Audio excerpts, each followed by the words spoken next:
presentado por José Luis Gordillo.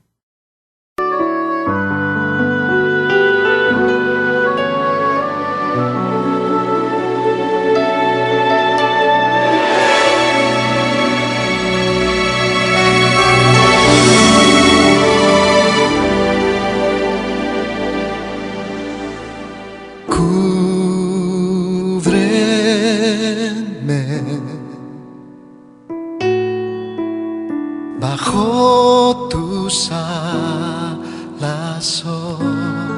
Estamos en el programa Oasis en el Desierto y vamos a meditar unos minutos en la palabra de Dios. Vamos a hablar de un tema titulado El misterio de la piedad, basado en el capítulo 3 de la primera epístola a Timoteo, versos 14 al 16, que dice: en el nombre de Cristo Jesús, esto te escribo, aunque tengo la esperanza de ir pronto a verte, para que si tardo sepas cómo debes conducirte en la casa de Dios, que es la iglesia del Dios viviente, columna y baluarte de la verdad. Indiscutiblemente grande es el misterio de la piedad. Dios fue manifestado en carne, justificado en el Espíritu, visto de los ángeles, predicado a los gentiles, creído en el mundo, recibido arriba en gloria. Padre, te damos gracias en el nombre de Jesús por tu palabra, Señor. Bendice a tu pueblo que esté escuchando la radio en esta hora, Señor, y que sean bendecidos con el poder de tu Espíritu Santo. Abre su entendimiento, su corazón, para que tu palabra quede en sus corazones, esa semilla, Señor, y puedan reconocer tu señorío. Te lo pedimos, Padre, en el nombre de Jesús. Espíritu Santo, bienvenido a este lugar y bendice a mis hermanos que nos estén escuchando a esta hora. Amén.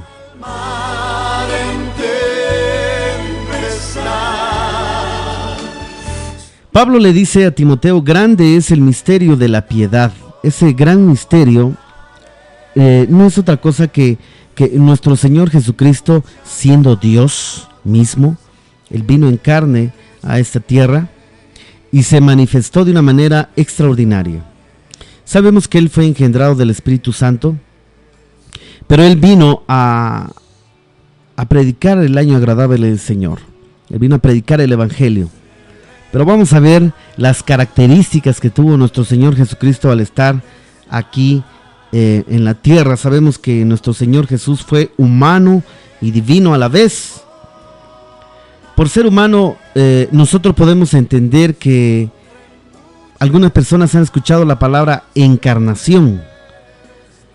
Lo que significa es que Dios se hizo hombre, porque era necesario que Dios se hiciera hombre. Muchos se pueden preguntar, solamente así podía el Señor sentir y entender nuestra humanidad. Solamente de esa forma podría salvar al hombre de su pecado.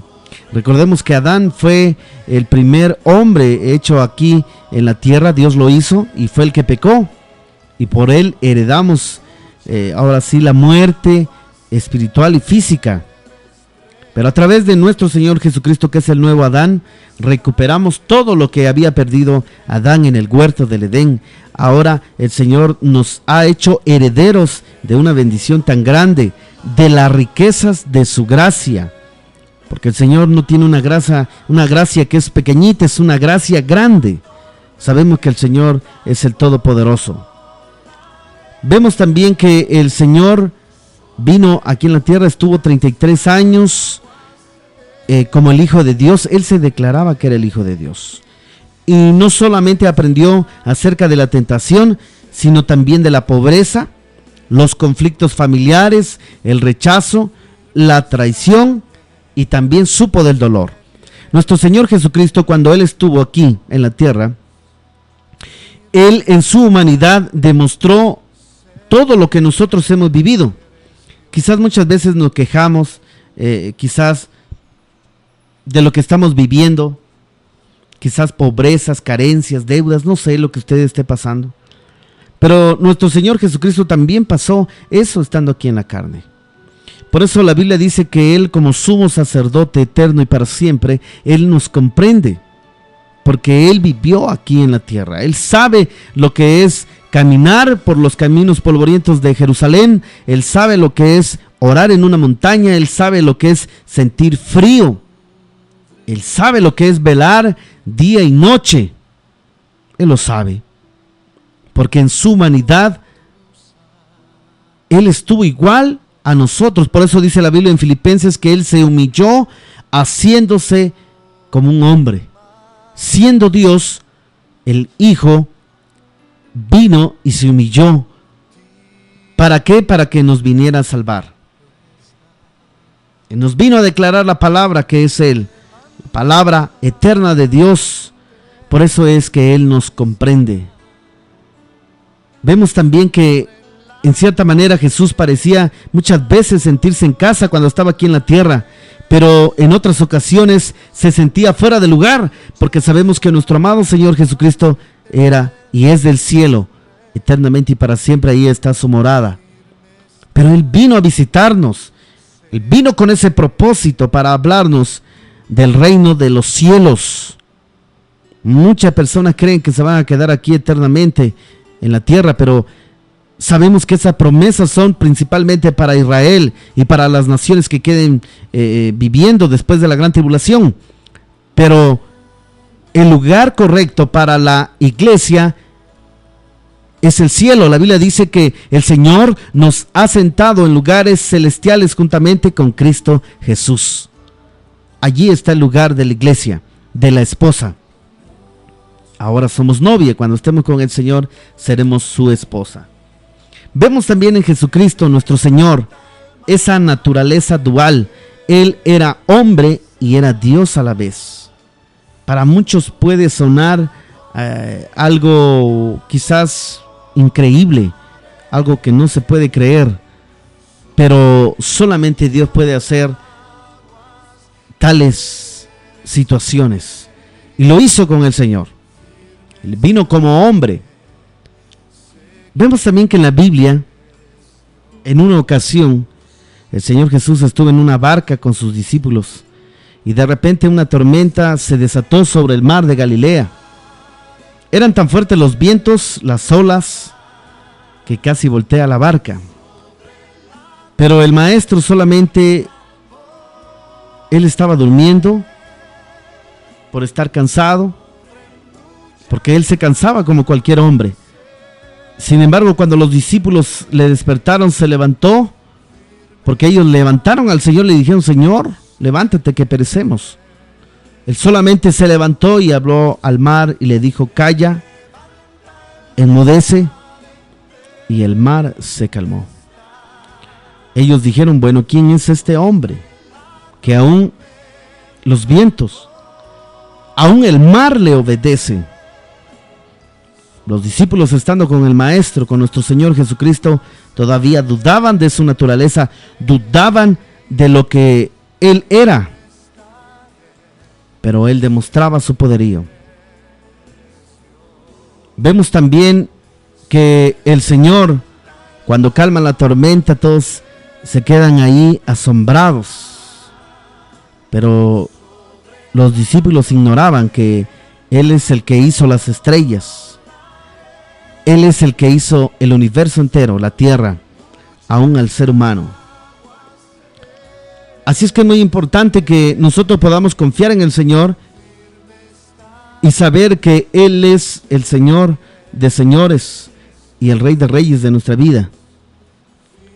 Él, como ser humano, nos demostró que nosotros podemos alcanzar su gracia, su misericordia, si tan solo creemos. Y cuando hablamos de creer, estamos hablando de ver con los ojos espirituales, no con los ojos materiales. Eso es lo que el Señor quiere.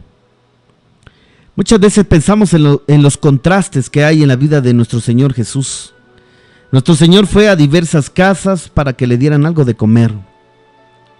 Aunque 2 veces Él multiplicó unos cuantos panes y unos peces para alimentar a miles.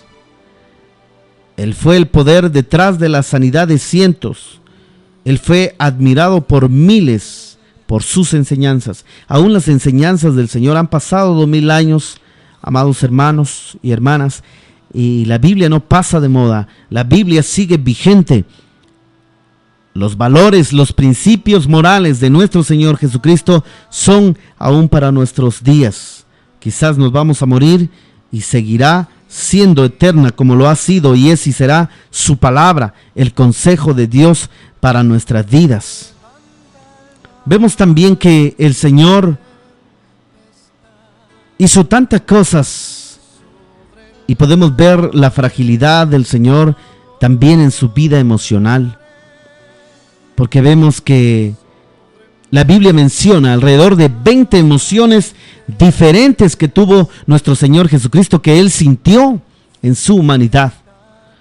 Él siendo Dios en la carne, Él tuvo esas emociones, algunas positivas y otras negativas. Él sintió afecto, angustia, enojo, compasión, dolor, gozo, indignación, amor, paz, tristeza, cansancio y turbación.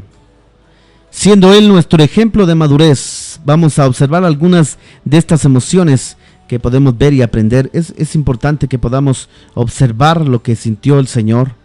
Él sintió compasión, la palabra que más se usa para expresar su sentir por las multitudes a través de su ministerio fue la compasión.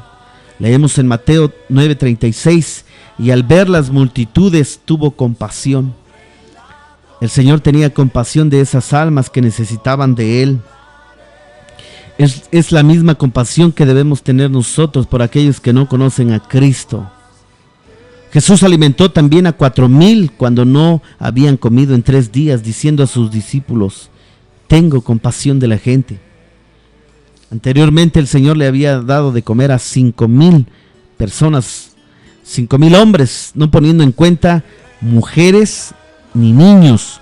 Si hacemos un cálculo aproximado, eran como 20,000 personas aproximadamente, contando las mujeres de los esposos y contando los niños aproximadamente. El Señor también sintió amor. Sin compasión, su compasión del Señor describe el sentir de Jesús hacia las multitudes. El amor describe lo que sentía por ellos. Juan dice que cuando Lázaro estuvo a punto de morir, sus hermanas le avisaron: Señor, el que tú amas está enfermo. También la Escritura registra que Jesús amaba al joven rico, a pesar de que éste le rechazó cuando escuchó el precio de ser su discípulo. Pero el Señor tenía amor por todas las personas. También el Señor tuvo gozo. Jesús se describió a sí mismo como gozoso. ¿Y sabes cuándo ocurrió eso? Poco antes de la traición de Judas. Él amonestó a los discípulos a permanecer en su amor y guardar los mandamientos. Luego él continúa diciendo: estas cosas os he hablado para que mi gozo esté en vosotros y vuestro gozo sea cumplido. El Señor relaciona su gozo con permanecer en el amor del Padre y guardar sus mandamientos. Eso es lo que el Señor quiere. El Señor también tuvo tristeza y dolor. Él lo experimentó. La Biblia dice, en uno de los textos bíblicos, dice que Jesús lloró al ver el sufrimiento y lágrimas de Marta y María, hermanas de Lázaro, cuando había muerto Lázaro. Él no pudo más que llorar juntamente con ellas. También Jesús lloró sobre Jerusalén, sabiendo la destrucción que le esperaba. Cuando vio la dureza de los corazones de los fariseos, porque sanaba en el día de reposo a un hombre de la mano seca, que tenía la mano seca. La Biblia dice que él estaba entristecido en Marcos 3:5. No ocultó sus temores ni dudó en pedir ayuda. El Señor dice, cuando estuvo en el Getsemaní: mi alma está muy triste hasta la muerte. Quedaos aquí y velad conmigo.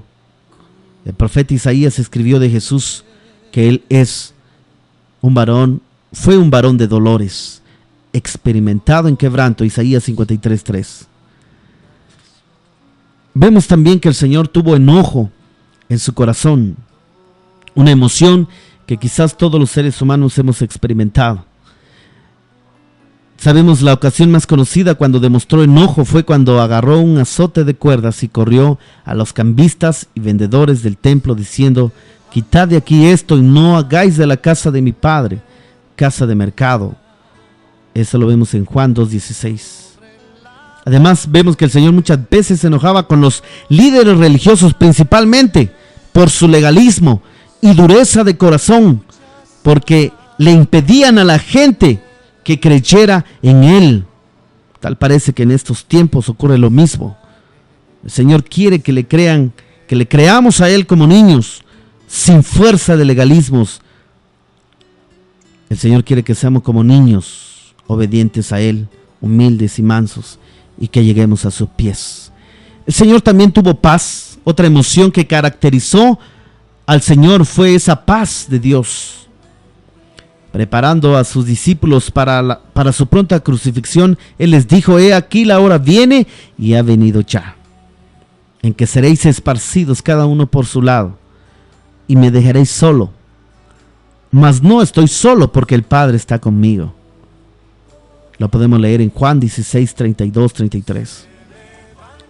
A pesar de que sus discípulos lo dejaron, Él decía: yo no estoy solo, el Padre está conmigo. Tenía la certeza, tenía la fe de que Dios el Padre estaba con Él.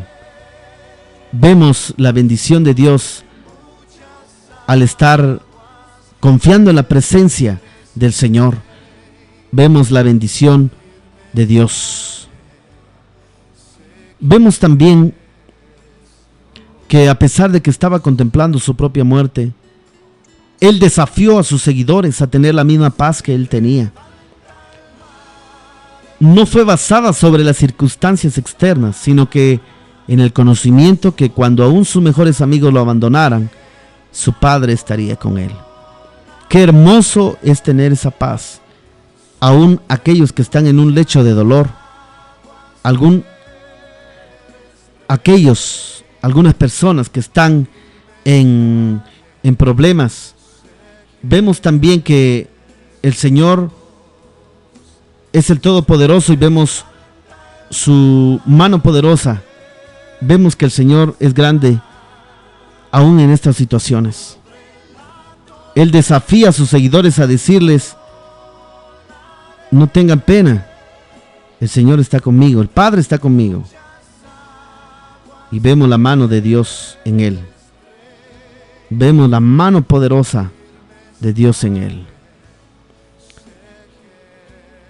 Vemos que el Señor fue santo en todo lo que Él pasó. Recordamos también que Él es nombrado, Él se nombra también como el Hijo del Hombre.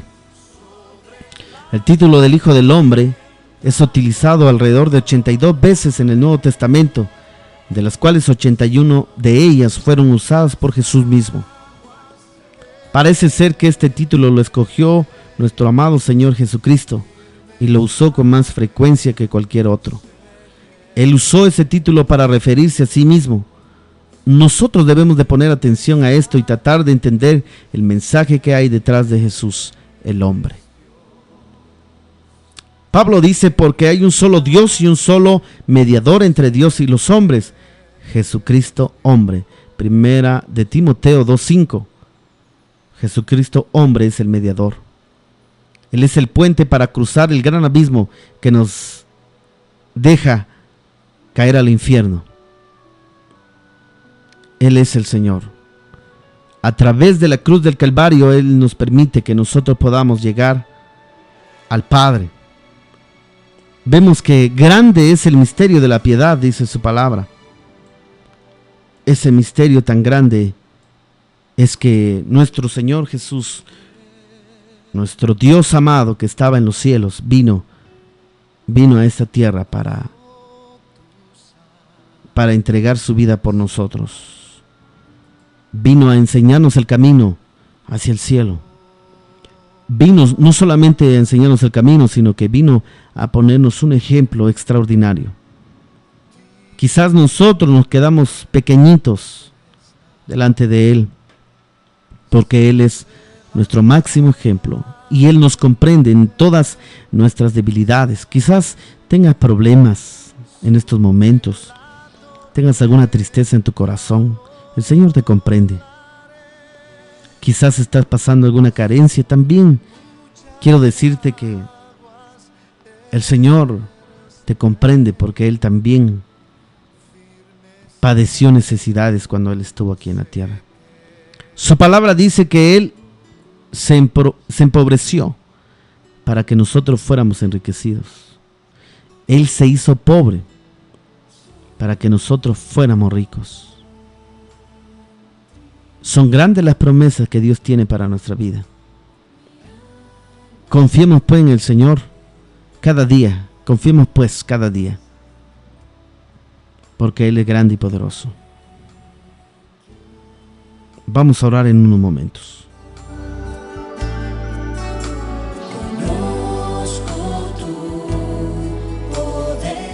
Padre, te damos gracias en el nombre de Jesús, Señor, por tu palabra. Señor, cada día podemos darte la gloria y la honra porque eres bueno. Señor, toma nuestras vidas en tus manos, Señor. Te lo pedimos, Padre, en el nombre de Jesús. Muchas gracias, porque sabemos que tú nos comprendes cada día. Tú tuviste esas emociones que tenemos nosotros también. La diferencia es que, Señor, tú fuiste, has sido y serás sin pecado. Mas nosotros pecamos constantemente. Perdónanos, Señor. En el nombre de Jesús te lo pedimos. Ayúdanos cada día a buscarte con un corazón sincero, Padre. A humillarnos cada día delante de tu presencia. Ayúdanos, Señor,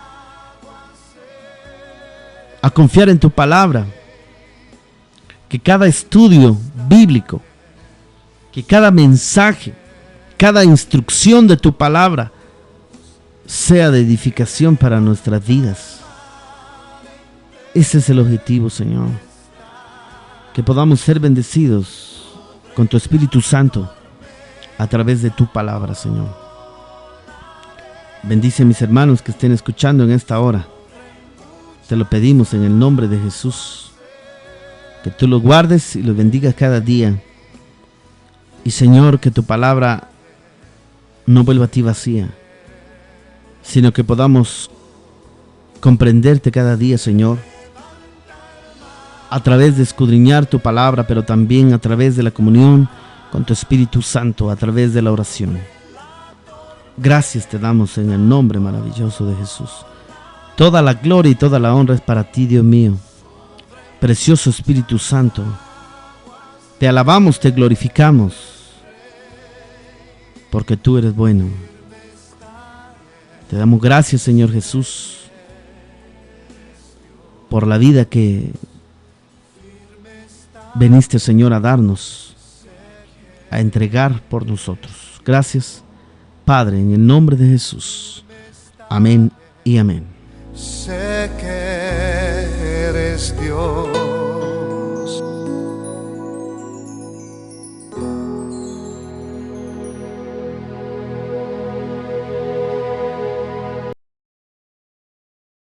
Esto fue presentado por José Luis Gordillo. Contacto 963-135-9917. Facebook José Luis Gordillo. Página www.teologiamasmenos.blogspot.com.